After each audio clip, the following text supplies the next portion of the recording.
नमस्कार, एक बार फिर से स्वागत है आप सभी का इंडिया न्यूज़ बिज़नेस के खास शो पोर्टफोलियो पिक में और मैं हूं आपके साथ कंचन नौटियाल। इस शो में हम बात करते हैं उन स्टॉक्स के बारे में, उन पर्टिकुलर काउंटर्स के बारे में जो आने वाले टाइम पे आपको अच्छा खासा प्रॉफिट देने का दम रखते हैं। हमारी हेल्प करते हैं हमारे खास एक्सपर्ट। मिलवाते हैं आज के खास मेहमान रचित खंडेलवाल जी से और जानने की कोशिश करते हैं कि आज वो आपके पोर्टफोलियो के लिए कौन सा स्टॉक लेके आए हैं। नमस्कार सर, स्वागत है आपका शो में। नमस्कार मैम, सभी दर्शकों को भी नमस्कार और फिर से happy new year. Happy new year sir. और आने वाला साल जिस तरीके से हमारा साल 2023 अच्छा गया है, होप 2024 भी रिटेल इन्वेस्टर्स के लिए पर्टिकुलरली काफी अच्छा साल साबित हो।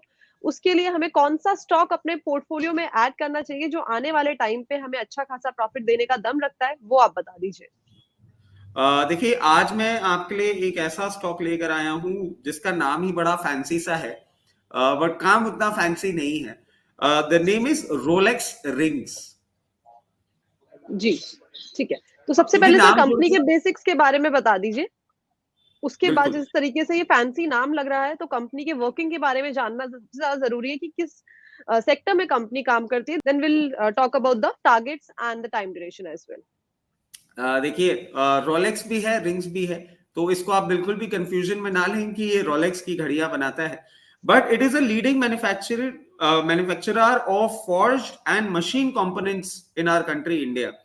अब इसमें आप ये देख लीजिए क्या क्या बना लेते हैं। ट्रांसमिशन कंपोनेंट्स बनाते हैं, engine components, chassis components, bearing rings, बहुत बड़ा बिजनेस है इनका बेरिंग रिंग्स का, और एग्जॉस्ट सिस्टम कंपोनेंट्स भी ये कंपनी बनाती है।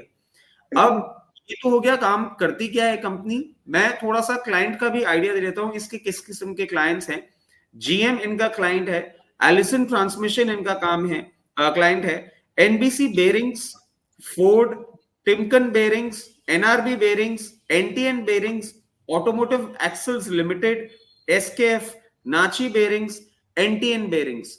अब आप ये देख लीजिए कि ग्लोबली और लोकली जो मेजर बेरिंग मैन्युफैक्चरर हैं वो इनके क्लाइंट हैं, और उनके लिए भी ये कंपोनेंट मैन्युफैक्चरिंग का काम करते हैं। मतलब जितना जितना इंडस्ट्रियल आपका ग्रोथ बढ़ेगा, उतना उतना बेरिंग का ग्रोथ बढ़ेगा, बेरिंग का ग्रोथ बढ़ेगा, इंटर्न रोलेक्स रिंग का ग्रोथ बढ़ेगा। इसके जी, साथ साथ हम थोड़े फाइनेंशियल्स की बात कर लेते हैं। Market capitalization 6830 crore, 6830 crore. Face value अगर हम देखें ₹10। अब हम थोड़ी सी बात कर लेते हैं इसके होल्डिंग की। तो प्रमोटर होल्डिंग है 55.25, एफआईए होल्डिंग है 5.6%, डीआईए होल्डिंग है 32.09%। पब्लिक डोमेन में अभी प्रेजेंस थोड़ा कम है, but I believe in time to come वो भी इंप्रूव होना चाहिए एट 7.06%। अब जब भी हम शेयर होल्डिंग की बात करते हैं और कोई भी मार्की नेम अगर मेरे सामने आता है तो मैं जरूर लेकर आता हूं।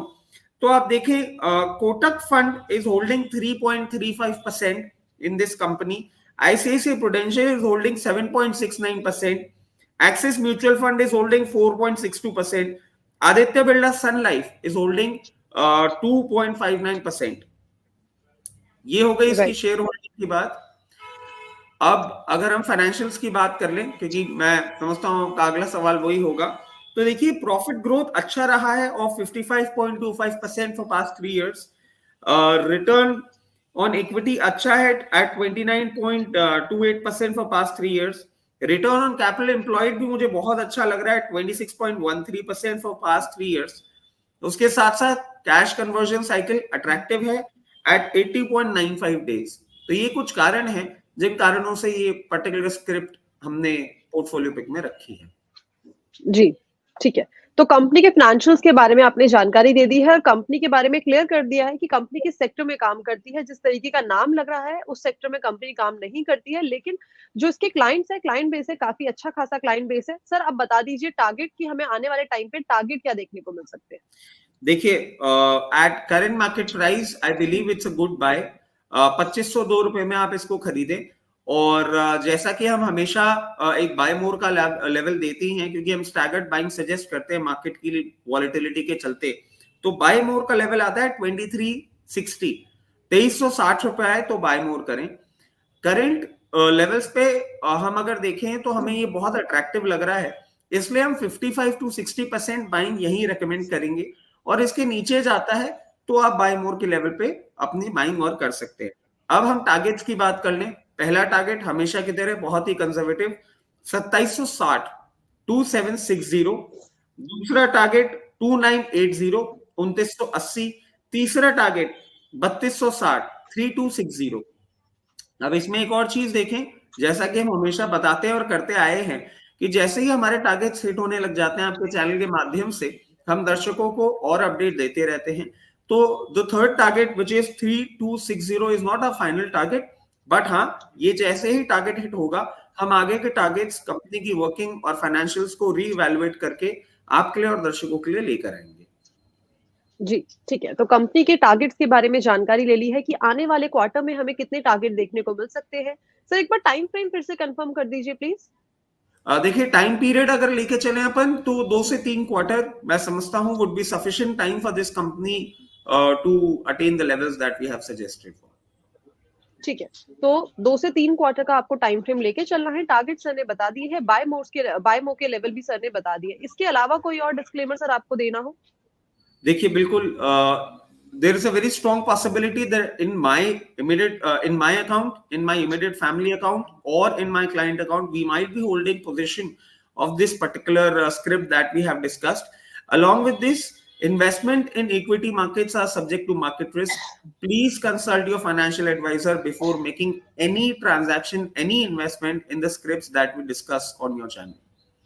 जी, ठीक है। तो एक स्टैंडर्ड डिस्क्लेमर सर ने दे दिया है। Thank you so much sir show में आने के लिए, बढ़िया जानकारी, बढ़िया सुझाव, साथ ही साथ एक बढ़िया स्टॉक रेकमेंड करने के लिए। Thanks a lot sir. Thank you. Thank you. Thank you sir.